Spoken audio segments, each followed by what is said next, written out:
然这年头买电脑的基本都是副歌啊，反正自从存储涨价之后，咱们小店的高端价位主机占比倒是越来越高了。当然，主要是中低端太惨淡了。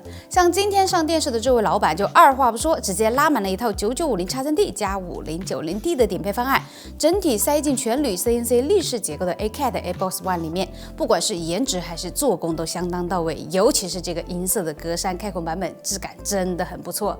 那9950X3D 没啥好介绍的吧？地表游戏性能最强 CPU， 主板自然搭配一张 X870 ID 杀中最强的刀锋钛，很豪华的 PCB 层数加供电规格，这些也就不用多说了。主要是3个 M-die 接口太权威了，后置 I/O 也很丰富，甚至有线还是5G 的速率。这个机箱选 DLC 底座的话，可以上到360的水冷，散热器搭配 abee 的 FUNCTION A360。存储方面简简单单，2条24G，总共48G 8048的冰刃内存加 1TB 的9100 Pro 硬盘，主打一个点到为止，够用就行。显卡是在座各位都在用的5090D，安排一张华硕的 TUF。话说仅有24G 显存的 V2 版本，应该不会拉低大家的平均水平吧？最后电源辅以一颗全汉的 PTM X Pro1200W 白金全模 ATX 3.1规格13mm短身设计，再搭配全套的定制件，对于装机就很方便咯。那么配置就这样，开装。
OK， 那本期节目就这样，大家还想看到什么机箱或者说什么配置上电视呢？可以发在弹幕上。